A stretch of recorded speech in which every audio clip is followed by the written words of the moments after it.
International tribunal for the law of the sea. So దీనికి ఈ ట్రిబ్యునల్కి న్యాయమూర్తిగా ఎవరు ఎన్నికయ్యారని చెప్పేసి క్వశ్చన్. సో ఎన్నికైంది ఒక భారతీయ మహిళ. సో మన భారతదేశం నుంచి ఈ ట్రిబ్యునల్కి ఎంపికైన మొట్టమొదటి మహిళగా నీరుచంద పేరుగాంచారు.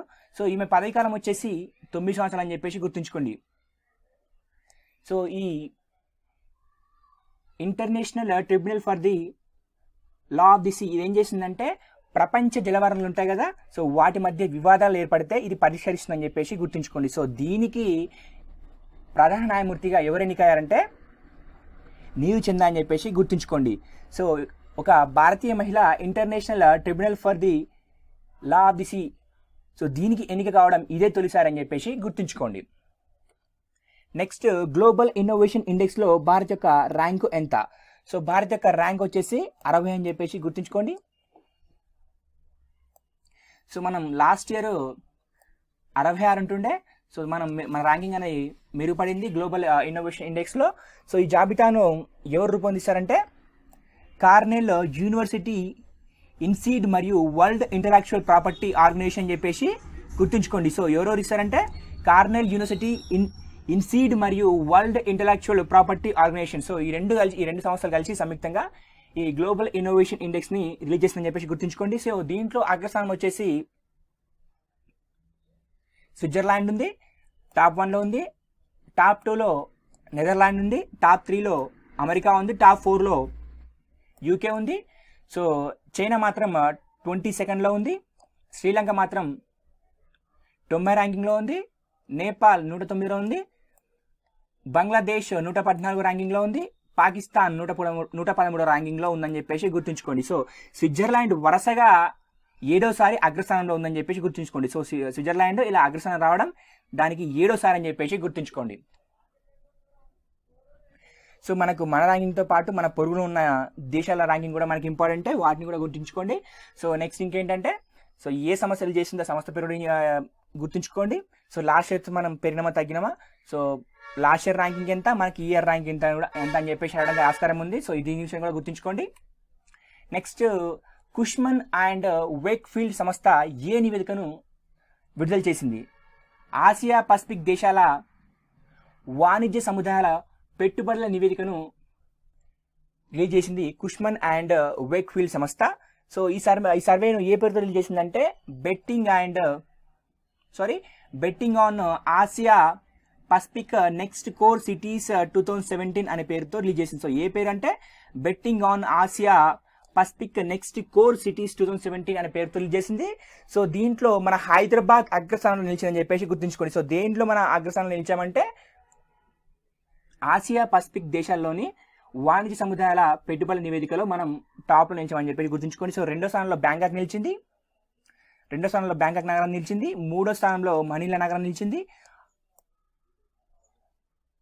4వ స్థానంలో గ్వాంగ్హూ నగరం నిలిచింది. 6వ స్థానంలో సిజెన్ నగరం నిలిచిందని చెప్పేసి గుర్తుంచుకోండి. సో ఎవరు చేశారంటే కుష్మన్ అండ్ వేక్ఫీల్డ్ అని చెప్పేసి గుర్తుంచుకోండి. సర్వేని ఏ పేరుతో రిలీజ్ చేశారంటే betting on Asia Pacific next core cities 2017 పేరుతో రిలీజ్ చేయడం. దీంట్లో మన హైదరాబాద్ టాప్ అని చెప్పేసి గుర్తుంచుకోండి. నెక్స్ట్ మన ఆంధ్రప్రదేశ్లో ఏ నగరానికి మెట్రో రైలు రాబోతుంది? విశాఖపట్నం. సో విశాఖపట్నానికి మెట్రో రైలు రాబోతుంది. సో దీని పొడవు వచ్చేసి 42.52 కిలోమీటర్లు. సో దీన్ని పీపీపీ విధానంలో నిర్మించబోతున్నారు. సో పీపీపీ విధానం అంటే పబ్లిక్ అండ్ ప్రైవేట్ పార్ట్నర్షిప్, అంటే ఇందులో ప్రభుత్వ రంగం వాటా ఉంటుంది, ప్రైవేట్ రంగం వాటా ఉంటుంది, ఇద్దరు కలిసి నిర్మిస్తారు. సో ఈ ప్రాజెక్ట్ యొక్క వ్యయం వచ్చేసి 9,500 కోట్లు అని చెప్పేసి గుర్తుంచుకోండి. అండ్ నెక్స్ట్ ఇటీవల బ్యాంక్ ఖాతాకు దేనిని తప్పనిసరిగా చేశారు? ఆధార్ కార్డును తప్పనిసరిగా చేశారు. సో ఎందుకంటే అక్రమ ఖాతాలను అరికట్టడానికి బ్యాంకు వారు ఆధార్ కార్డును బ్యాంక్ ఖాతాకు అనుసంధానం చేయాలని చెప్పేసి నిర్ణయించారు. సో దీనిలో భాగంగా ఏంటంటే డిసెంబర్ 31 వరకు, అంటే 2017 డిసెంబర్ 31 వరకు గడువునిచ్చారు బ్యాంక్ ఖాతాకు ఆధార్ను అనుసంధానం చేసుకోవాలని చెప్పేసి. సో 50,000కు మించిన ట్రాన్సాక్షన్స్కి ఆధార్ తప్పనిసరిగా చూపించాలి.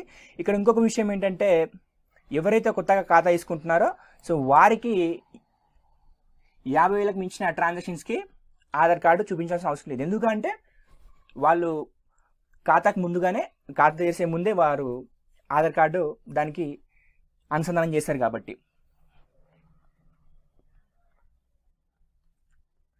నెక్స్ట్ ముంబై బాంబు పేలుళ్ల కేసులో ఇటీవల ముంబై కోర్టు ఎవరిని దోషులుగా నిర్ణయించింది. సో అబూ సలీం, దోసా, రియాజ్ సిద్దికి, ఫిరోజ్ ఖాన్, కరీముల్లా ఖాన్, తహీర్. సో మొత్తం 6గురిని దోషులుగా తేల్చింది.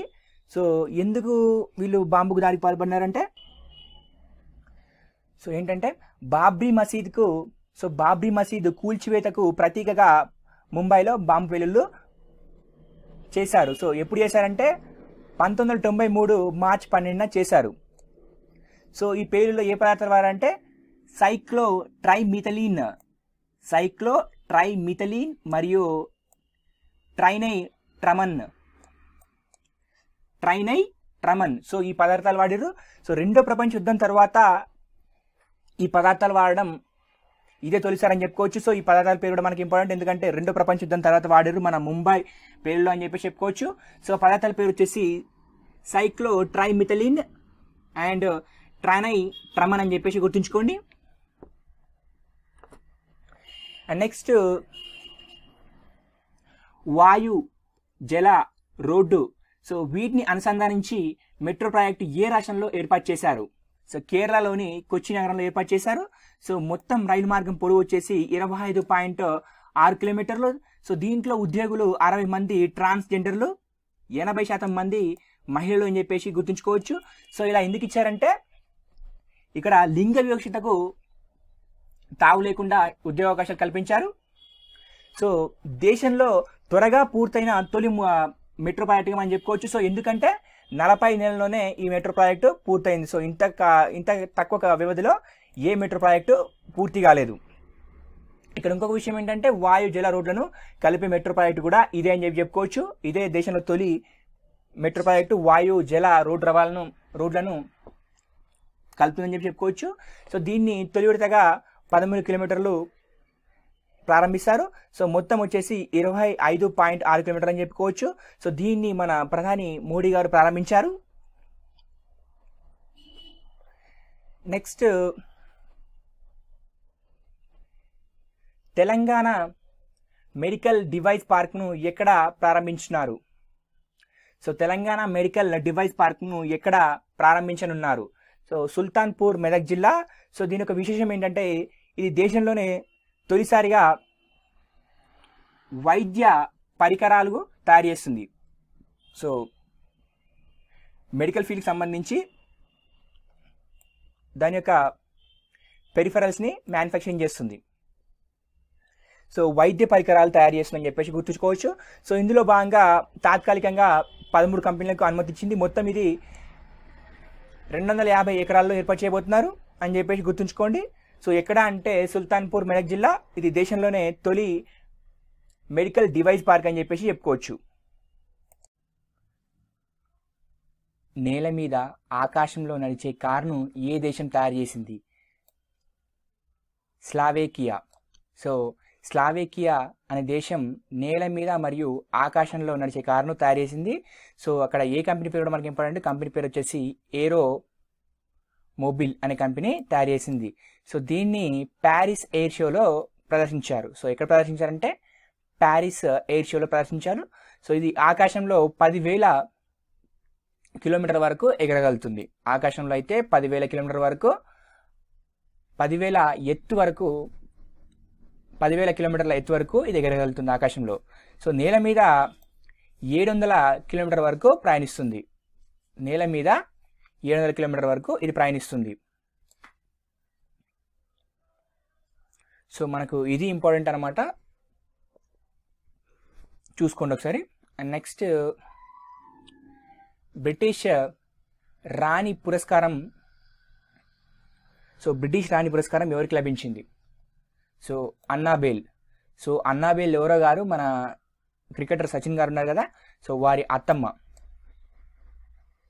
సో ఈ అవార్డును ఎవరిస్తారంటే member of the order of British Empire అనే సంస్థ ఇస్తుంది. ఎవరిస్తారంటే member of the order of British Empire అనే సంస్థ ఇస్తుంది. సో ఎందుకు ఇస్తారంటే వివిధ రంగాల్లో సేవ చేసిన వారికి ఇవ్వడం జరుగుతుంది. సో ఈమె ఏం చేసిందంటే అప్నాలయ అనే స్వచ్ఛంద సంస్థ ద్వారా పలు సేవా కార్యక్రమాలు చేసిందని చెప్పేసి గుర్తుంచుకోండి. నెక్స్ట్ సర్దార్ సరోవర్ ప్రాజెక్ట్ ఎన్ని సంవత్సరాల తర్వాత పూర్తయింది? సో 56 సంవత్సరాల తర్వాత పూర్తయింది. దీన్ని 1961లో అప్పటి ప్రధాని నెహ్రూ గారు ప్రారంభించారు. మోడీ హయాంలో ఇది పూర్తయింది. సో ఈ ప్రాజెక్ట్ యొక్క జాప్యానికి కారణం ఏంటంటే మేధా పాట్కర్ నిర్వహించిన ఉద్యమం చెప్పుకోవచ్చు. సో ఉద్యమం పేరు వచ్చేసి నర్మదా బచావో ఆందోళనం. సో నర్మదా బచావో ఆందోళన్. సో దీని గురించి మనం మాట్లాడుకోవాలి, డెప్త్ మాట్లాడుకోవాలి. సో మరి ఎందుకు దీనికి వ్యతిరేకంగా ఉద్యమించిందంటే ఆమె సామాజిక ఉద్యమకారిని. సో అక్కడ ఎవరైతే నివసిస్తారో అంటే ఆదివాసీలు మరియు ఆ అడవి ప్రాంతం మొత్తం ఈ ప్రాజెక్ట్ రావడం వల్ల మునిగిపోతుంది. అడవి ప్రాంతం మునిగిపోతుంది మరియు ఆదివాసులు తమ నివాస ప్రాంతాలను కోల్పోతారు. అందుకోసం మేధా పాట్కర్ గారు ఉద్యమించారు. సో దీనికోసం ప్రపంచ బ్యాంకు 1991లో ఒక కమిషన్ను ఏర్పాటు చేసింది. సో ఏ కమిషన్ పేరు కూడా మనకి ఇంపార్టెంట్. కమిషన్ పేరు వచ్చేసి మూర్ కమిషన్.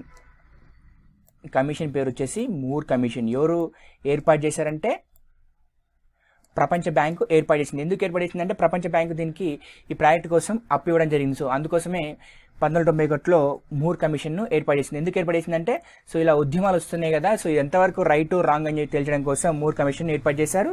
సో ఇలా ఉద్యమం చేసిన తర్వాతనే నర్మదా ట్రిబ్యునల్ ఏర్పడింది. సో నర్మదా ట్రిబ్యునల్ ఏర్పడింది.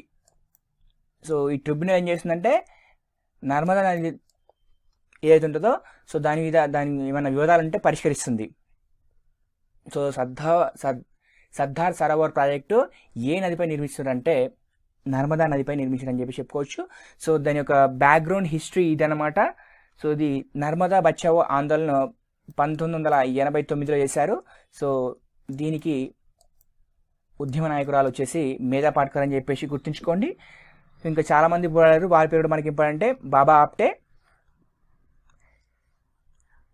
నెక్స్ట్ మన సినీ నటుడు అమీర్ ఖాన్, నెక్స్ట్ అరుంధతి రాయ్, మల్లికా సారాభాయ్. సో వీళ్ళందరూ కూడా దీనికి వ్యతిరేకంగా పోరాడడం జరిగింది. ఇది దీని యొక్క బ్యాక్గ్రౌండ్ హిస్టరీ అనమాట. సో ఇన్నేళ్లకు అది ప్రారంభించని చెప్పుకోవచ్చు. నెక్స్ట్ బాలల భద్రత జాబితాలో భారత్ యొక్క ర్యాంక్ ఎంత? బాలల భద్రత జాబితాలో భారత్ యొక్క ర్యాంక్ వచ్చేసి 116. సో ప్రపంచవ్యాప్తంగా 16.3 కోట్ల బాల కార్మికులు ఉన్నట్టు యునెస్కో తెలిపింది. ప్రపంచవ్యాప్తంగా 15 సంవత్సరాల లోపు పెళ్లి అవుతున్న బాలికలు వచ్చేసి ఇక్కడ నేను సంఖ్య లేదు. ప్రపంచవ్యాప్తంగా 15 సంవత్సరాల లోపు తల్లి అవుతున్న బాలికల సంఖ్య వచ్చేసి 10 లక్షలు. సో ఇక్కడ ఏంటంటే పెళ్లి మాత్రం ప్రపంచవ్యాప్తంగా 15 సంవత్సరాల లోపు పెళ్లి అవుతున్న బాలికల సంఖ్య వచ్చేసి 50 లక్షలు. సో ఇక్కడ నేను మెన్షన్ చేయలేదు, 50 లక్షలు. ఇది యునెస్కో రిపోర్ట్ ఇది. సో తల్లి అవుతున్న వారు 10 లక్షలు. బాలలు ఏ దేశంలో సురక్షితంగా ఉంటున్నారంటే నార్వే టాప్ 1లో ఉంది. టాప్ 2లో వచ్చేసి స్లోవేనియా. సో స్లోవేనియాలో మనం ఇంతకు నేను చెప్పుకున్నాం ఎగిరే కారు రూపొందించి చెప్పుకున్నాం. సో ఇది సెకండ్ పొజిషన్లో ఉంది బాల భద్రత జాబితాలో. ఇలా లింకప్ చేసుకోండి దీన్ని. అండ్ నెక్స్ట్ టాప్ 3లో ఫిన్లాండ్ ఉంది, టాప్ 4లో నెదర్లాండ్ ఉంది, టాప్ 5లో స్వీడన్ ఉంది. అసలు మొత్తానికే బాలలు సురక్షితంగా లేని దేశం వచ్చేసి గినియా అని చెప్పేసి గుర్తుంచుకోండి. సో ఇది మనకు రిపోర్టు. ఈ రిపోర్ట్ని గుర్తుంచుకోండి, చాలా ఇంపార్టెంట్ రిపోర్ట్ ఇది. నెక్స్ట్ ఇక్కడ ఇది కూడా ఇంపార్టెంట్ మనకు, ఏ దేశంతో అమెరికా తెగదెంపులు చేసుకుంది అంటే సత్సంబంధాలు దౌత్య సంబంధాలను తెంచుకుందనమాట, క్యూబా. సో మనకు క్యూబాతో ఎప్పుడు ఒప్పందం చేసుకున్నారంటే అప్పటి అమెరికా అధ్యక్షుడు 2014 డిసెంబర్లో ఒప్పందం చేసుకోవడం జరిగింది.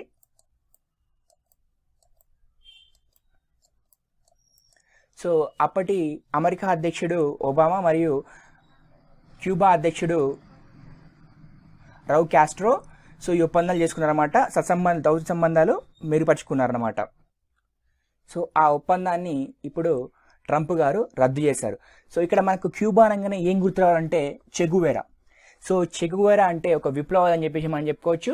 సో చే అంటే అసలు సార్ పేరు వచ్చేసి చే, సో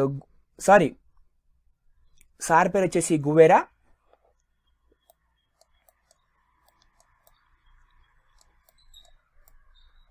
సో చే అని చెప్పేసి ఇచ్చింది Fidel Castro. So Fidel Castro గారు చెగువేరకు చే అనే పేరును ఇవ్వడం జరిగింది. సో చే అంటే నిరంతరం శ్రమించేవాడు. సో దాంతో గువేరా గారు కాస్త చెగువేరగా మారారు. సో ఎవరిచ్చారంటే ఫెడ్రిక్ కాస్ట్రో గారు ఇవ్వడం జరిగింది. సో చే అంటే నిరంతరం శ్రమించేవారు, ఎవరిచ్చారంటే ఫెడ్రిక్ కాస్ట్రో గారు ఇవ్వడం జరిగింది. సో ఇంకొక విషయం ఏంటంటే 1969 వరకు చెగువేరా ఫోటోలు లేవు. సో చెగువేరా ఫోటోలు బయటకు వచ్చింది 1969లో మనకు బయటకు వచ్చింది. సో ఇంకొక విషయం ఏంటంటే చెగువేరాను చంపింది అమెరికానే. సో ఇలా లింకప్ చేసుకోండి ప్రతి విషయాన్ని, లింకప్ చేసుకోండి. అండ్ నెక్స్ట్, చుక్క రక్తంతో రొమ్ము క్యాన్సర్ను కనుగొనే విధానాన్ని ఎవరు అభివృద్ధి చేశారు? ఉషా లక్ష్మి ఫౌండేషన్. సో ఒక చుక్క రక్తంతో రొమ్ము క్యాన్సర్ ఉంటుంది కదా, సో దాన్ని కనుక్కునే విధానాన్ని అభివృద్ధి చేసింది ఉషా లక్ష్మి ఫౌండేషన్. సో ఆ టెస్ట్ పేరు వచ్చేసి మయో అలర్ట్. సో దీని ఖర్చు వచ్చేసి 130 రూపాయలు. పరీక్ష ధరను వచ్చేసి 10 నిమిషాల్లో తేల్చొచ్చు. సో ఇది అంత అఫీషియల్ కాదు, కాకపోతే ఏంటంటే ఒకటి వచ్చిందని చెప్పేసి చెప్పడం అన్నమాట. ఇది ప్రైవేట్ వాళ్ళది. సో జస్ట్ ఏంటంటే మనకు పరీక్ష పేరు మాత్రం గుర్తుంచుకోండి. పరీక్ష పేరు వచ్చేసి మయో అలర్ట్ అని చెప్పేసి గుర్తుంచుకోండి.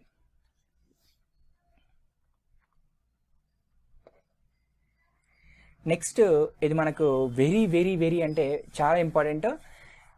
గాంధీజీ గారు నెలకొల్పిన సబర్మతి ఆశ్రమం ఇటీవల ఎన్ని సంవత్సరాలు పూర్తి చేసుకుంది? లేదా గాంధీజీ గారు నెలకొల్పిన సబర్మతి ఆశ్రమం ఎన్ని సంవత్సరాలు పూర్తి చేసుకుంది? సో 100 సంవత్సరాలు పూర్తి చేసుకుంది. జూన్ 17 నాటికి గాంధీజీ గారు 1917లో జూన్ 8న గుజరాత్లోని సబర్మతిలో సబర్మతి ఆశ్రమం నెలకొల్పడం జరిగింది. సో ఈ 2017 జూన్ 17 నాటికి అది 100 సంవత్సరాలు పూర్తి చేసుకుంది. సో ఇది మనకు చరిత్రలో ఇంపార్టెంట్ డే, జూన్ 17 అని చెప్పేసి గుర్తుంచుకోండి. సో 2017 జూన్ 17 నాటికి సబర్మతి ఆశ్రమం 100 సంవత్సరాలు పూర్తి చేసుకుందని చెప్పేసి మనం గుర్తుంచుకుంటే చాలు.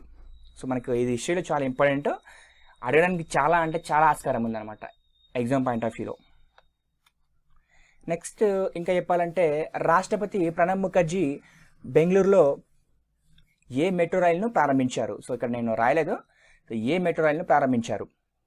సో నమ్మ మెట్రో రైలును ప్రారంభించారు.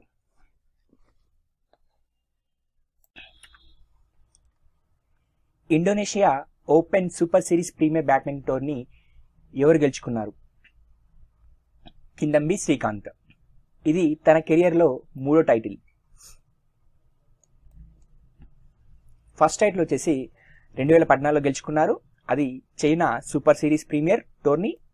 నెక్స్ట్ ఇయర్ 2015లో India open super series tourney గెలుచుకున్నారు. సో రీసెంట్గా 2017లో Indonesia open super series premier tourney. మొత్తం కెరియర్లో 3 టోర్నీలు, ఒకటి చైనా, రెండోది ఇండియా అండ్ మూడోది ఇండోనేషియా. ఇలా లింకప్ చేసుకోండి. సో దీని యొక్క ప్రైజ్ మనీ వచ్చేసి Indonesia open super series premier badminton tourney యొక్క ప్రైజ్ మనీ వచ్చేసి 48.33 లక్షల ప్రైజ్ మనీ గెలుచుకున్నారు. నెక్స్ట్ ఇక్కడ రన్నరప్ వచ్చేసి మనకి ఇంపార్టెంట్, రన్నరప్ పేరు కూడా మనకి ఇంపార్టెంట్, అడిగే అవకాశం మంచిగా ఉంది. రన్నరప్ వచ్చేసి సకాయ్. పురుషుల సింగిల్స్ టైటిల్ను పొందిన తొలి భారతీయుడు ఎవరంటే కిందంబి శ్రీకాంత్. పురుషుల సింగిల్స్ టైటిల్ను పొందిన తొలి భారతీయుడు అంటే మేల్ కేటగిరీలో ఎవరంటే కిందంబి శ్రీకాంత్ అని చెప్పేసి గుర్తుంచుకుంటే సరిపోతుంది. అంటే మన భారతదేశంలో పురుషుల సింగిల్స్ విభాగంలో మొట్టమొదటిసారి కిందంబి శ్రీకాంత్ టైటిల్ నెగ్గడం జరిగింది అని చెప్పేసి గుర్తుంచుకోండి. నెక్స్ట్ హిట్లర్ సంతకం చేసిన పుస్తకం ఎంతకు అమ్ముడైంది? 17,000 పౌండ్లు. ఇది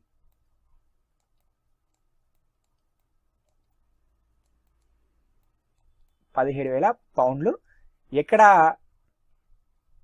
అమ్మారంటే యూకేలో అమ్మడం జరిగింది. మనకు బుక్ పేరు కూడా ఇంపార్టెంటే. బుక్ పేరు వచ్చేసి మెయిన్ కంప్. దీన్ని ఎవరు రాశారంటే పీటర్ క్యాడోగన్. పీటర్ క్యాడోగన్ రాశారు. అంటే రాశారు అంటే హిట్లర్ యొక్క ఆటోబయోగ్రఫీ ఇది. హిట్లర్ గారు డిక్టేట్ చేస్తుంటే పీటర్ క్యాడోగన్ రాయడం జరిగింది. ఆ మొదటి పేజీ పైన హిట్లర్ సంతకం చేయడం జరిగింది. ఆ పుస్తకాన్ని ప్రస్తుతానికి యూకేలో 17,000 పౌండ్లకు అమ్మడం జరిగింది. ఎవరు అమ్మారంటే యూకేలో అమ్మడం జరిగింది. అది 17,000 పౌండ్లు అని చెప్పేసి గుర్తుంచుకోండి. అలాగే బుక్ పేరు కూడా మనకి ఇంపార్టెంట్, బుక్ పేరు కూడా గుర్తుంచుకోండి. సో ఇలాగా లింకప్ చేసుకుంటూ వెళ్ళండి. ఆ బుక్ అనేది 1935లో ప్రింట్ అయింది.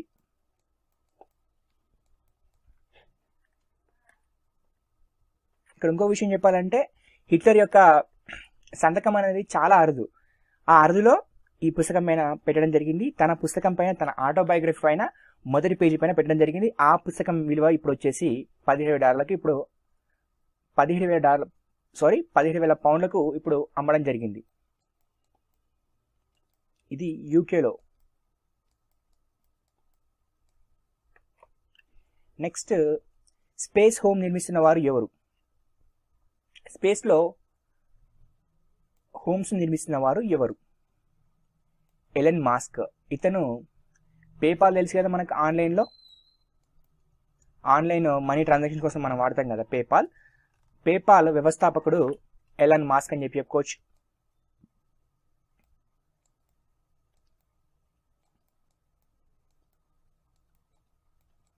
ఈయన ఏమని స్టేట్మెంట్ చేసిందంటే 100 సంవత్సరాల్లో అంగారుడి పైన ఇల్లు నిర్మిస్తామని చెప్పేసి స్టేట్మెంట్ చేశారు. సో ఇచ్చిన మాట మేరకు వచ్చే 2 సంవత్సరాల్లో అర్ణగ్రహం పైకి 10 లక్షల మందిని పంపించబోతున్నారు. అక్కడ అన్ని టైపింగ్ మిస్టేక్స్ ఉన్నాయి. 10 లక్షల మందిని పంపించబోతున్నారు. ఏ ఉపగ్రహం ద్వారా పంపించబోతున్నారంటే డ్రాగన్ 2 ఉపగ్రహం ద్వారా పంపించబోతున్నారు. ఇంకొక విషయం ఏంటంటే ఇక్కడ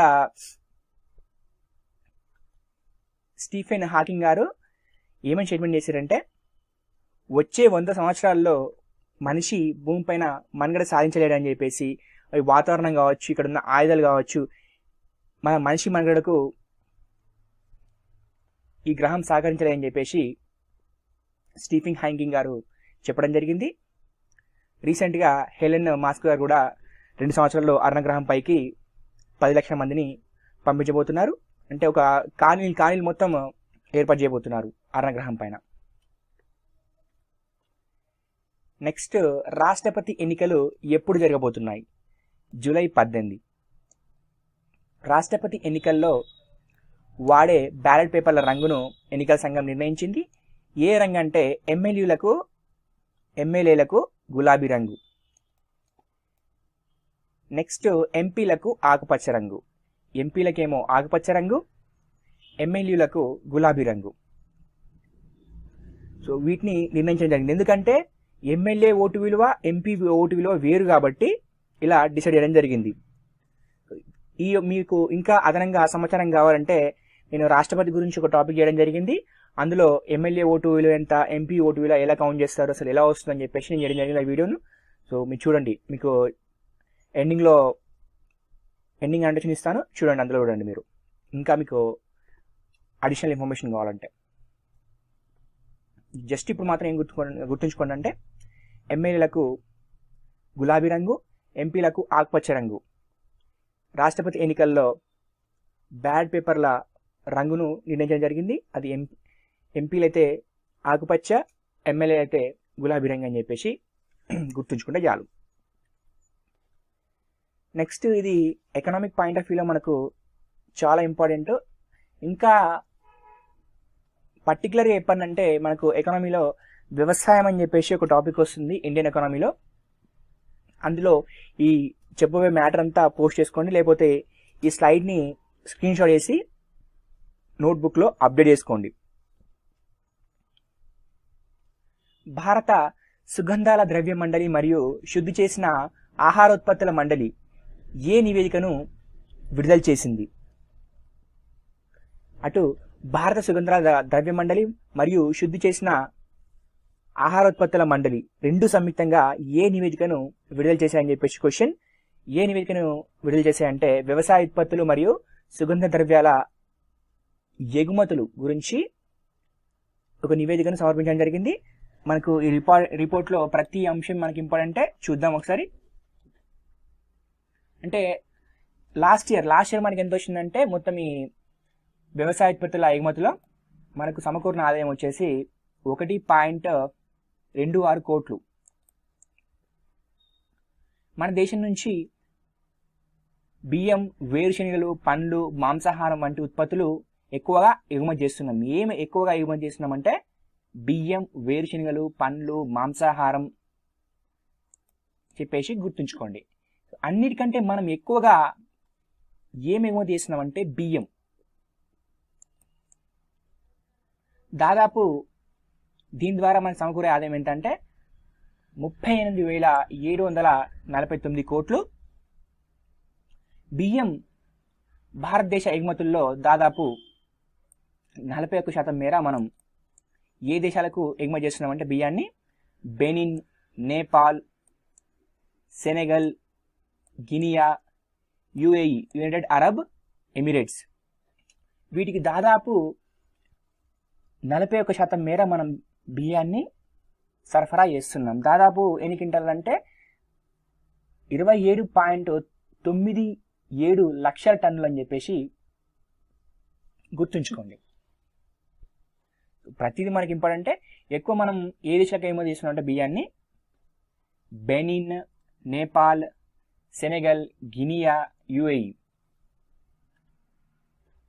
ఇంకా నెక్స్ట్ సుగంధ ద్రవ్యాలకు వస్తే ఎక్కువ ఏ దేశాలకు మనం ఎగుమతి చేస్తున్నామంటే అమెరికా, థాయిలాండ్, మలేషియా, ఈ దేశాలకు మనం సుగంధ ద్రవ్యాలను ఎగుమతి చేస్తున్నాం. ఈ 5 దేశాలే దాదాపు సుగంధ ద్రవ్యాలను 43.83% మనం సుగంధ ద్రవ్యాలను ఎగుమతి చేస్తున్నాం.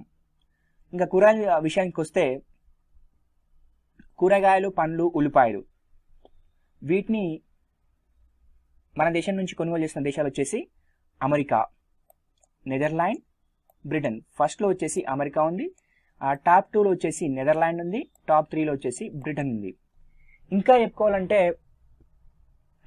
గోరుచిక్కుడు దాదాపు మన ఉత్తర భారతదేశంలో పండించే గోరుచిక్కుడును 51% మేర అమెరికా కొనుగోలు చేస్తుంది. మరియు తేనెను 81.54% అమెరికా కొనుగోలు చేస్తుంది మన దేశం నుంచి. సో ఈ రిపోర్ట్ ఎవరు ఇచ్చారో మనకి ఇంపార్టెంట్. భారత సుగంధ ద్రవ్య మండలి మరియు శుద్ధి చేసిన ఆహారోత్పత్తుల మండలి ఈ రిపోర్ట్ను నివేదించడం జరిగింది. మనకు ఈ రిపోర్ట్ అంటే మనకు ఇంపార్టెంట్. ఎకనామీలో వ్యవసాయం అని చెప్పేసి ఒక టాపిక్ ఉంటుంది, ఆ టాపిక్లో ఇదంతా అప్డేట్ చేసుకోండి. ఎందుకంటే ఎకనామీ అంటే మనకు ప్రతిరోజు అప్డేట్ అవ్వాలి, దాంట్లో ఈ పాయింట్స్ని యాడ్ చేసుకోండి. ఆంధ్రప్రదేశ్కి ఉపాధి హామీ పథకం సామాజిక భద్రత విషయంలో ఎన్ని అవార్డులు లభించాయి? 19 అవార్డులు లభించాయి. సో ఉపాధి హామీ పథకంలో ఉత్తమ జిల్లాగా విజయనగరం జిల్లా ఎంపికైంది. సో మనం దీన్ని ఎకనామిక్ పాయింట్ ఆఫ్ వ్యూ చూడొచ్చు. ఇంకా పర్టికులర్ చెప్పాలంటే మన ఏపీ ఎకనామీలో దీన్ని యాడ్ చేసుకోవచ్చు. అంటే నిరుద్యోగం అని చెప్పేసి ఒక టాపిక్ ఉంటుంది దాంట్లో, అంటే ఇండియన్ ఎకనామీలో నిరుద్యోగం అని చెప్పేసి ఒక టాపిక్ ఉంటుంది దాంట్లో ఈ పాయింట్ను యాడ్ చేసుకోవచ్చు. అండ్ నెక్స్ట్, తెలంగాణలో గొర్రెల పంపిణీ పథకాన్ని ఎక్కడ ప్రారంభించారు? సో ఇక్కడ ఏంటంటే అది ఏ పథకమైనా కావచ్చు, అటు కేంద్రంలో కావచ్చు ఇటు రాష్ట్రంలో కావచ్చు. సో అది స్కీమ్స్ ఏదైనా కానీ మనం గుర్తుంచుకోవాల్సింది మూడు విషయాలు ఏంటంటే దాన్ని ఎప్పుడు ప్రారంభించారు, ఎక్కడ ప్రారంభించారు, ఆ స్కీమ్ యొక్క ఉద్దేశం ఏంటి. ఈ మూడే కాన్సెప్ట్ అది ఏ స్కీమ్ అయినా కానీ. సో ఈ మూడు మనం గుర్తుంచుకుంటే చాలు. స్కీమ్కి సంబంధించి ఈ మూడే కీవర్డ్స్ అనమాట. సో ఇది ఎక్కడ ప్రారంభించారంటే సిద్దిపేట జిల్లా కొండపాకలో ప్రారంభించారు. ఎప్పుడు ప్రారంభించారంటే జూన్ 20న ప్రారంభించారు. ఈ పథకం కింద ఒక్కొక్కరికి 20 గొర్రెలు ఒక పొట్టేళ్ళు పంపిణీ చేస్తారు. సో అందరికీ అంటే అందరికీ కాదు, ఎవరైతే గొల్ల కుర్మలు ఉంటారో వారికి మాత్రమే. సో 70% సబ్సిడీతో వీటిని పంపిణీ చేయడం జరుగుతుంది. ఈ పథకానికి సంబంధించి 100 సంచార వాహనాలను ఏర్పాటు చేశారు.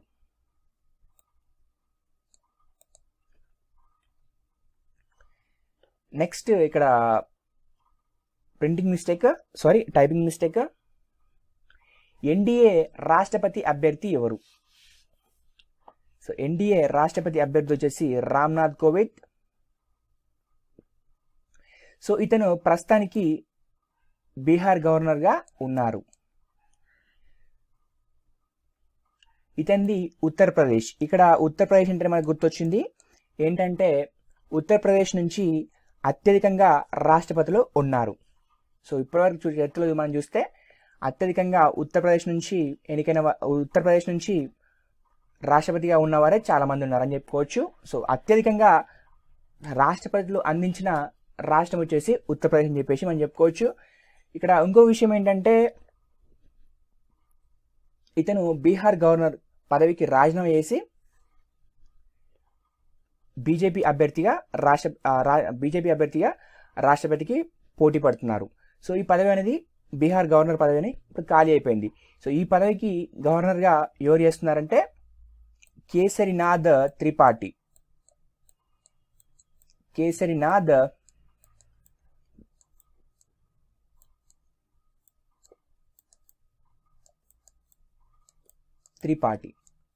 సో ఏంటంటే ఇతను పశ్చిమ బెంగాల్ గవర్నర్. సో మరి ఇదేంటి, 2 రాష్ట్రాలు చేయొచ్చా అంటే చేయొచ్చు. మన 2 తెలుగు రాష్ట్రాలు మనం చూస్తున్నాం. మన నెక్స్ట్ విజయసాగర్ రావు కూడా 2 రాష్ట్రాలు చేస్తున్నాడు. అటు తమిళనాడు కావచ్చు, ఇటు మహారాష్ట్ర కావచ్చు. నెక్స్ట్ ఈఎస్ఎల్ నరసింహ గారు అటు ఆంధ్రప్రదేశ్కు ఇటు తెలంగాణ చేయడం జరుగుతుంది. నెక్స్ట్ కేసరినాథ్ త్రిపాఠి గారు పశ్చిమ బెంగాల్కి బీహార్ గవర్నర్ చేస్తున్నారు. ఇదేంటి మరి 2 శాలరీస్ వస్తాయంటే 2 శాలరీస్ రావు, ఒకే శాలరీ మాత్రమే వస్తుంది. ఆ ఒక్క శాలరీ కూడా 2 రాష్ట్రాలు కలిపి పంచుకోవడం జరుగుతుంది. సో ఇది జస్ట్ ఏంటంటే వాళ్ళకు అడిషనల్గా ఛార్జ్ మాత్రమే ఇవ్వడం జరుగుతుంది. శాలరీ మాత్రం ఒక రాష్ట్రానికి ఇచ్చే శాలరీ మాత్రమే ఇవ్వడం జరుగుతుంది. అది కూడా 2 రాష్ట్రాలు 50-50% పంచుకోవడం జరుగుతుంది. సో ఇక్కడ ఇంకొక విషయం చెప్పుకోవాలంటే ఈ రాష్ట్రపతి ఎన్నికకు సంబంధించి మనకు పాలిటీలో ఒక చాప్టర్ ఉంటుంది, రాష్ట్రపతి టాపిక్ అని చెప్పి ఉంటుంది. సో ఏంటంటే దాన్ని ఇప్పుడు ఏం టచ్ చేయట్లేదు నేను. July 17 మనకి ఎలక్షన్స్ కదా, రాష్ట్రపతి ఎలక్షన్స్ కదా. దాని తర్వాత ఏంటంటే సో ఈ రామ్నాథ్ కోవింద్ సంబంధించి బ్యాక్గ్రౌండ్ అన్నమాట, టోటల్ బ్యాక్గ్రౌండ్, అతను అలంకరించిన పదవులు ఏంటి, ఆ ఎలక్షన్స్లో అతనికి ఎన్ని ఓట్లు వచ్చాయి. సో ఇలాంటివన్నీ మనకు ఇంపార్టెంట్ అనమాట. అతనైనా బుక్స్ ఇట్లా రాస్తే బుక్స్ కూడా మనకి ఇంపార్టెంట్ అనమాట. అక్కడ మనం చర్చించుకుందాం ఆఫ్టర్ రాష్ట్రపతి ఎలక్షన్ తర్వాత. నెక్స్ట్ F-16 యుద్ధ విమానాలు ఎక్కడ తయారు కానున్నాయి? ఇది మన దేశంలో తయారు కానున్నాయి. వీటి తయారీ సంస్థ వచ్చేసి లాక్ హీడ్ అనేది అమెరికా సంస్థ. టాటా మోటార్స్ అనేది మన సంస్థ. ఈ ఒప్పందాన్ని ప్యారిస్ ఎయిర్ షోలో చేసుకోవడం జరిగింది. ఈ ఒప్పందాన్ని ప్యారిస్ ఎయిర్ షోలో చేసుకోవడం జరిగిందని చెప్పేసి గుర్తుంచుకుంటే చాలు. అండ్ నెక్స్ట్, తెలంగాణకు గ్రామీణ ఉపాధి హామీ పథకంలో ఎన్ని అవార్డులు లభించాయి? 5 అవార్డులు లభించాయి. ఒకటి పారదర్శకత, జవాబుదారీతనం, అత్యధిక పని దినాలు, సకాలంలో చెల్లింపులు. వీటికి గాను 5 అవార్డులు లభించాయి. ఇక్కడ ఇంకో విషయం ఏంటంటే మనోహరాబాద్కి అత్యధికంగా పని దినాలు కల్పించిన గ్రామ పంచాయతీగా అవార్డు లభించింది. నెక్స్ట్, అంతర్జాతీయ యోగా డే ఎప్పుడు జరుపుకుంటారు? జూన్ 21న జరుపుకుంటారు. సో ఈ రోజు ఏంటంటే ఉత్తరార్ధగోళంలో ఇది సుదీర్ఘమైన రోజు. 2014 డిసెంబర్ 11న ఐరాసలో ఏకగ్రీవ తీర్మానం చేశారు. సో మనకు డేట్ కూడా ఇంపార్టెంట్. ఎప్పుడు వేశారంటే 2014 డిసెంబర్ 14 అని చెప్పి చెప్పుకోవచ్చు. ఈ తీర్మానానికి 175 దేశాలు మద్దతిచ్చాయి. సో ఐరాసలో మొత్తం 193 దేశాలు ఉన్నాయి. సో 193 దేశాలకు 175 దేశాలు మనకు మద్దతిచ్చాయి. ఇది 2015 నుంచి మనం జరుపుకుంటున్నాం యోగా డే అనేది. సో ఈసారి 3వసారి యోగా డేని జరుపుకోవడం. ఈసారి ఎక్కడ జరిగిందంటే లక్నో పూర్వ జరిగింది. మైసూర్లో ఈషా ఫౌండేషన్ ఆధ్వర్యంలో 55,000 మందికి పైగా యోగాసనలు వేసి గిన్నీస్ రికార్డు నెలకొల్పడం జరిగింది. మనకి యోగా గురించి మాట్లాడుకోవాలంటే ఇంపార్టెంట్ ఇష్యూస్ ఏంటంటే యోగా డేని జరుపుకోవడానికి గల కారణం ఏంటి, అండ్ నెక్స్ట్ ఈసారి ఎక్కడ జరిగింది, మన రికార్డ్స్ ఉంటే రికార్డ్స్ గురించి మనం గుర్తుంచుకుంటే చాలు. నెక్స్ట్, క్లేపర్ టెలిస్కోప్ ఏ దేశానికి సంబంధించింది? అమెరికా. దీన్ని భూమి లాంటి గ్రహాలను కనిపెట్టడానికి 2009లో ప్రయోగించారు. ఎవరు ప్రయోగించారంటే నాసా ప్రయోగించడం జరిగింది. ఇది కొత్తగా 219 గ్రహాలను గుర్తించింది. ఇందులో భూమిని పోలిన గ్రహాలు 10 ఉన్నాయని చెప్పేసి చెప్పడం జరిగింది. ఇక్కడ వీటి గురించి ఇంకా మనం మాట్లాడుకోవాలంటే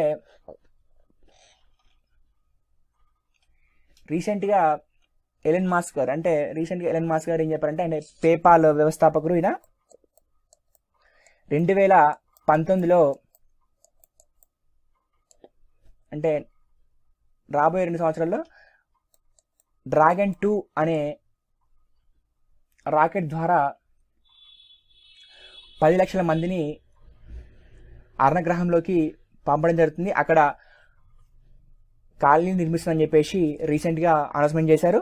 సో ఇంకో విషయం ఏంటంటే స్టీఫెన్ హాకింగ్ గారు ఈ మధ్య ఏం చెప్పారనే స్టేట్మెంట్ ఇచ్చారంటే రాబోయే 100 సంవత్సరాల్లో అసలు మనిషి అనేది ఈ భూమి మీద మనుగడ అనేది సాధించలేకపోతాడు. ఈ వాతావరణం కావచ్చు, పెరుగుతున్న కాలుష్యం కావచ్చు, నెక్స్ట్ ఈ ఆయుధాలు కావచ్చు, సో వీటన్నిటికీ మానవాళికి అడ్డంకులు మారుతాయని చెప్పేసి చెప్పడం జరిగింది. సో వీటిని దృష్టిలో పెట్టుకొని ఈ పాయింట్ను మనం యాడ్ చేసుకుంటే కొంచెం బెటర్గా వస్తుంది. ఇదంతా మనకు సైన్స్ అండ్ టెక్నాలజీలో వస్తుంది అనమాట. ప్రపంచంలోనే అత్యంత సూక్ష్మమైన కణం కనుగొన్న భారతీయ శాస్త్రవేత్త ఎవరు? Doctor D Vasanthi. ఈమె కళాశాలింగంలో యూనివర్సిటీలో ప్రొఫెసర్గా పనిచేస్తుంది. ఆండోగ్రాఫిస్ పనిక్యులేటా అనే మొక్క నుంచి అతి సూక్ష్మమైన యాంటీవైరల్ కణం కనుగొన్నారు. సో ఈ మొక్క యొక్క పరిమాణం వచ్చేసి 85 నానోమీటర్లు. ఈ యాంటీవైరల్ కణం ఏ వ్యాధులకు పనిచేస్తుందంటే యాంటీవైరల్గా పనిచేస్తుందంటే HIV, ఎబోలా, డెంగీ. సో ఈ వ్యాధులకు యాంటీవైరస్గా పనిచేస్తుంది. ప్రపంచంలోనే సూపర్ పారామాగ్నెటిక్ పదార్థం అత్యంత చౌకైన గ్రాఫిన్ సృష్టించి 3 సార్లు లిమ్కా బుక్ ఆఫ్లో చోటు దక్కించుకున్నారు డి వసంతి గారు. డాక్టర్ రామన్ కృష్ణన్ అంతర్జాతీయ పరిశోధన కేంద్రంలో శాస్త్రవేత్తగా ఈమె పనిచేస్తున్నారు. సో ఈ స్లైడ్ కూడా మనకు సైన్స్ అండ్ టెక్నాలజీలో వస్తుంది. నెక్స్ట్ వరల్డ్ మ్యూజిక్ డే ఎప్పుడు జరుపుకుంటారు? జూన్ 21, 1982లో మొదటిసారిగా వరల్డ్ మ్యూజిక్ డేను నిర్వహించారు. 2017 థీమ్ ఏంటంటే musicians gather to perform at public place. Musicians gather to perform at public place ఈ సంవత్సరం యొక్క థీమ్ అది. ఇటీవల సౌదీ యువరాజుగా ఎవరిని ప్రకటించారు? Mohammed bin Salman. ఇతను ప్రస్తుతం రక్షణ శాఖ మంత్రిగా మరియు ఆర్థిక శాఖ మంత్రిగా పనిచేస్తున్నారు. సో అతని పేరు వచ్చేసి మనకి ఇంపార్టెంట్. ఇతని పేరు వచ్చేసి మొహమ్మద్ బిన్ సల్మాన్ అని చెప్పేసి గుర్తుంచుకుంటే చాలు. ఎంతమంది చిన్నారులు ఆంధ్రప్రదేశ్ రాష్ట్రంలో అల్ప బరువుతో బాధపడుతున్నారు? 11 లక్షలు. ఇందులో అనంతపూర్, కర్నూలు, తూర్పుగోదావరి జిల్లాల వాటా 39% అని చెప్పేసి గుర్తుంచుకోండి. సో ఏపీలో మహిళలు రక్తహీనతతో బాధపడుతున్న వారి శాతం వచ్చేసి 59% అని చెప్పేసి గుర్తుంచుకోండి. సో ఇందులో 76% మంది విశాఖపట్నం, శ్రీకాకుళం, తూర్పుగోదావరి జిల్లాలో ఉన్నారని చెప్పేసి గుర్తుంచుకోండి. సో మొత్తం ఏపీలో రక్తహీనతతో బాధపడుతున్న మహిళల శాతం వచ్చేసి 59%. బాల్య వివాహాలు ఎక్కువగా కర్నూలు, ప్రకాశం జిల్లాలో నమోదవుతున్నాయి. సో ఎంత అంటే మన ఏపీలో మొత్తం ఓవరాల్గా చూసుకుంటే 40% నమోదుతుందని చెప్పి గుర్తుంచుకోండి. సో ఈ నివేదిక ఎవరిచ్చారంటే ఐక్యరాజ్య సమితి బాలల నిధి. సో యూనిసెఫ్ అని చెప్పేసి మనం గుర్తుపెట్టుకోవచ్చు. సో తెలుగులో దాన్ని ఐక్యరాజ్య సమితి బాలల నిధి అని చెప్పేసి గుర్తుంచుకోండి. సో ఇదే రిపోర్ట్ని తెలంగాణకు కూడా ఇవ్వడం జరిగింది. ఒకసారి తెలంగాణ కూడా చూద్దాం ఒకసారి. తెలంగాణ రాష్ట్రంలో ఎదుగుదల లేని చిన్నారులు ఏ జిల్లాలో ఉన్నారు అంటే ఏ జిల్లాలో ఎక్కువ ఉన్నారు? రంగారెడ్డి, మహబూబ్ నగర్. రంగారెడ్డి, మహబూబ్ నగర్లో అల్ప బరువుతో ఉన్న చిన్నారులు ఎక్కువగా ఉన్నారని చెప్పేసి గుర్తుంచుకోండి. సో మొత్తం తెలుగు రాష్ట్రాల్లో ఎదుగుదల లేని చిన్నారులు శాతం వచ్చేసి 30% అని చెప్పేసి గుర్తుంచుకోండి. సో అలాగే 39% తల్లులు బిడ్డలకు పాలు పడుతున్నారని చెప్పేసి గుర్తుంచుకోండి. నెక్స్ట్ ఆదిలాబాద్, ఖమ్మం. ఆదిలాబాద్, ఖమ్మం జిల్లాల్లో రక్తహీనతతో బాధపడుతున్న మహిళల శాతం అధికంగా ఉందని చెప్పేసి గుర్తుంచుకోండి. సో ఆదిలాబాద్, ఖమ్మం, సో ఈ 2 జిల్లాల్లో రక్తహీనతతో బాధపడుతున్న మహిళల శాతం అధికంగా ఉందని చెప్పేసి గుర్తుంచుకోండి. సో మిగతా జిల్లాలో మాత్రం 50% కంటే ఎక్కువ అని చెప్పేసి గుర్తుంచుకోండి. నెక్స్ట్ మహబూబ్ నగర్, ఆదిలాబాద్, నల్గొండ. సో ఈ జిల్లాల్లో బాల్య వివాహాలు ఎక్కువగా నమోదవుతుందని చెప్పేసి గుర్తుంచుకోండి. సో తెలంగాణ రాష్ట్రంలో 19 సంవత్సరాల నుంచి ఇక్కడ స్పెల్లింగ్ మిస్టేక్ 15 నుంచి 19 సంవత్సరాలు లోపు గర్భం దాల్చుతున్న వారు వచ్చేసి 10% అని చెప్పేసి గుర్తుంచుకోండి. సో ఓవరాల్గా ఇది ఈ నిధిని ఎవరు ఇచ్చారంటే ఈ రిపోర్ట్ని ఎవరు విడుదల చేశారంటే యూనిసెఫ్ అని చెప్పేసి గుర్తుంచుకోండి. సో దాంట్లో భాగమే అటు 2 తెలుగు రాష్ట్రాల రిపోర్ట్ ఇది. అటు ఆంధ్రప్రదేశ్ కావచ్చు, ఇటు తెలంగాణ కావచ్చు. మనకి ఇది మెయిన్ ఇంపార్టెంట్ కరెంట్ అఫైర్స్ల విషయంలో కానీ, నెక్స్ట్ ఈ ఎకానమీ దాంట్లో కానీ రెండింటిలో కలుపుకోవచ్చు ఈ మ్యాటర్ని. నెక్స్ట్ లిటిల్ మిస్ యూనివర్స్ పోటీలు ఎక్కడ జరిగాయి? జార్జియా. సో ఇందులో భారతీయ బాలిక, ఒరిస్సా చెందిన బాలిక పద్మానంద 3 రికార్డులు నెలకొల్పింది. సో ఆ రికార్డు ఏంటో చూద్దాం. Little Miss Universe Grand Prix. Next Little Miss Universe International 2017. Next Little Miss Actress. So ఈ 3 టైటిల్స్ గెలుచుకుంది. సో వాస్తవంగా మాత్రం Miss Diana అలిమ్యోవా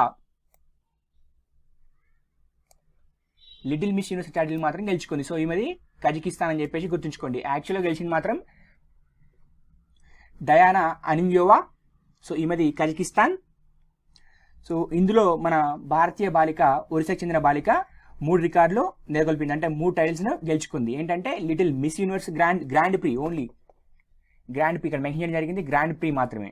grand pre little Miss Universe International 2017 little Miss Actress. So యాక్చువల్గా మాత్రం little Miss universe మాత్రం Diana అలిమ్యోవా Kazakhstan చెందిన అమ్మాయి అని చెప్పేసి గుర్తుంచుకోండి. నెక్స్ట్ లండన్కి చెందిన మేడం టుస్సుడ్ మ్యూజియంలో ఎవరి మైన బొమ్మను ప్రదర్శించబోతున్నారు? ASHA Bhonsle. So madam singer అని చెప్పేసి మన అందరికీ తెలుసు. నెక్స్ట్ 4G డౌన్లోడ్లో భారత్ యొక్క స్థానం ఎంత? 74వ స్థానం. సో ఈ రిపోర్ట్ను ఎవరు ఇస్తారని చెప్పేసి మనం గుర్తుపెట్టుకోవాలి. సో ఈ రిపోర్ట్ను ఎవరు విడుదల చేశారంటే Cisco visual networking index. Cisco visual networking index అనే సంస్థ ఈ రిపోర్ట్ను విడుదల చేసింది. సో యాక్చువల్గా 4G స్పీడ్ అంటే 15 Mbps రావాలి. 15 Mbps రావాలి.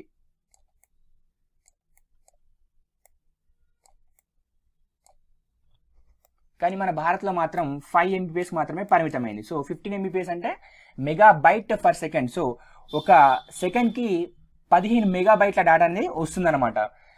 ఇప్పుడు మన ఇండియాలో మాత్రం 5 Mbps మాత్రమే వస్తుంది ఈ 4G స్పీడ్. అంటే దాదాపు ఒక 2 రెట్లు తక్కువ అని చెప్పేసి మనం చెప్పుకోవచ్చు. సో ఈ నివేదికలో టాప్లో వచ్చేసి అగ్రస్థానంలో ఉన్న నగరం వచ్చేసి సింగపూర్.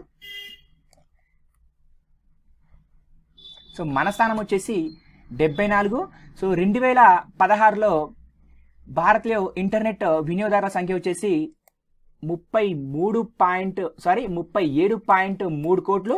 సో ఈ సంఖ్య భారత్ జనాభాలో 28% అని చెప్పేసి గుర్తుంచుకోండి. సో ఇది 2020 నాటికి 82.9 కోట్లకు చేరుతుందని చెప్పేసి ఒక అంచనా.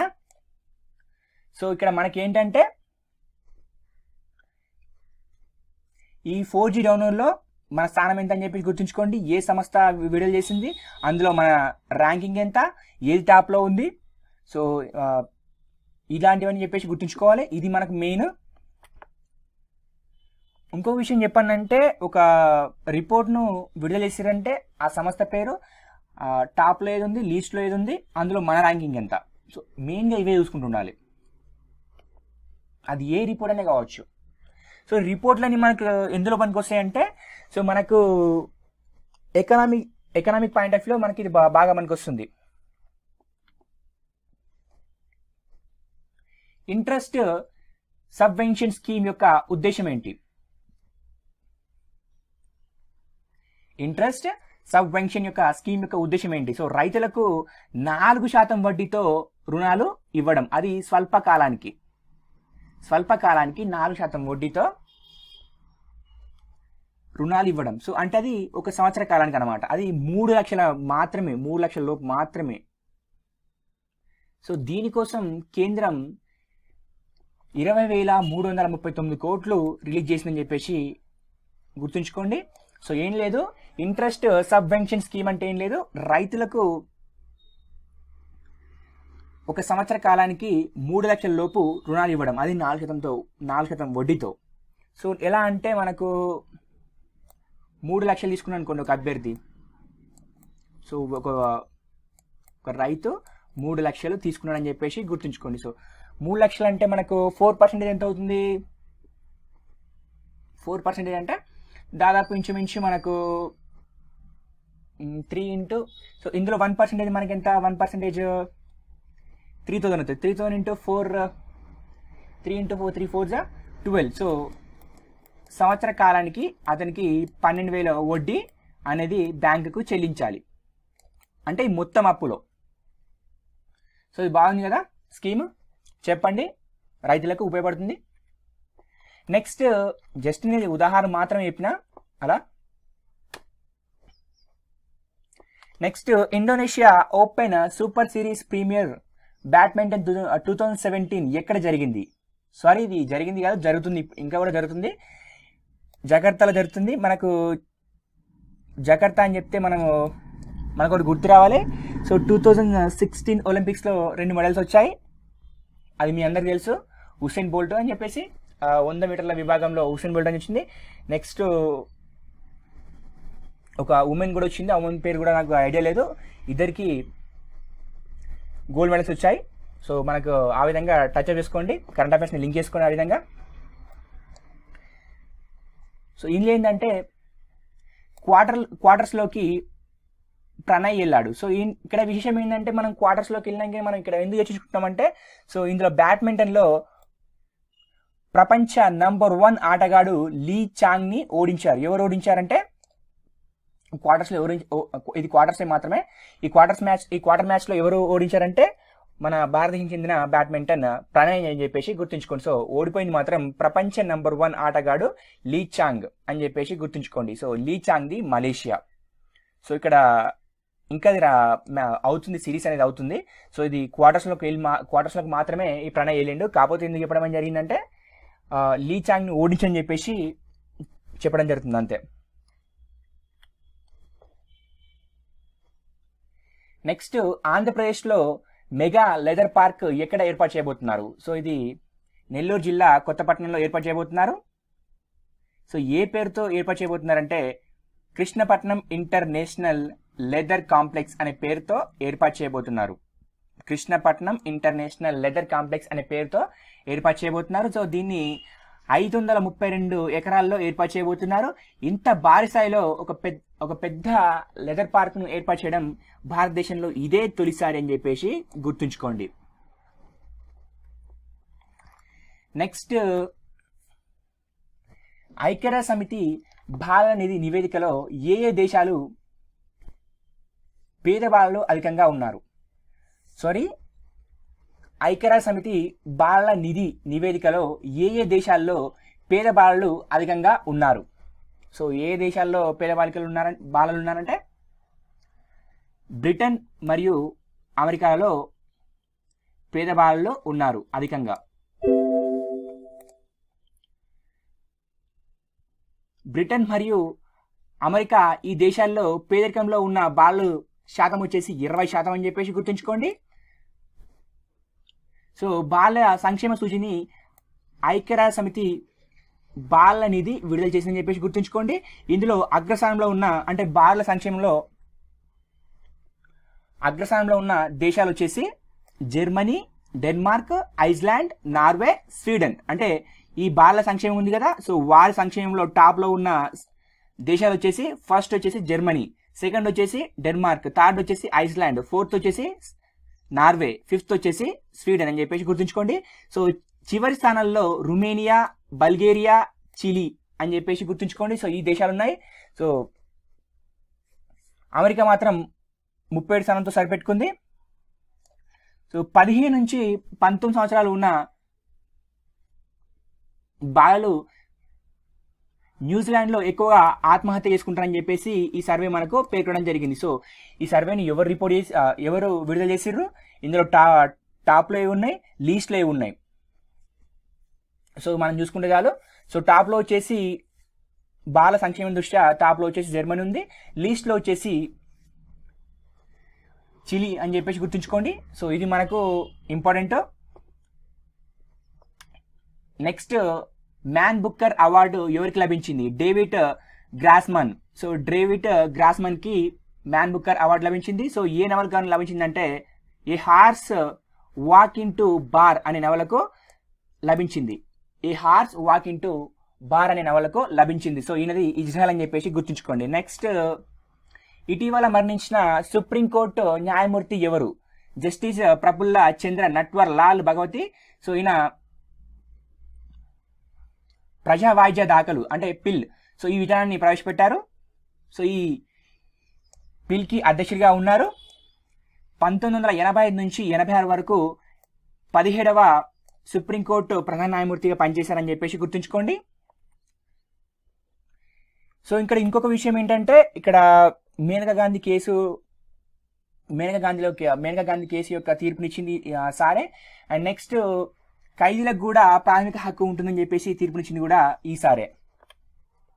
నెక్స్ట్ ఎక్స్రే స్పేస్ టెలిస్కోప్ను నింగిలోకి పంపిన దేశం ఏది? చైనా. సో ఎందుకు పంపిరంటే కృష్ణ బిలాలు శక్తివంతమైన అయస్కాంత క్షేత్రాలను సో వాటి పరిణామ క్రమాన్ని కనుక్కోవడానికి పంపించడం జరిగింది. సో ఎక్కడి నుంచి పంపించారంటే జియు క్వాన్ నుంచి పంపించడం జరిగింది.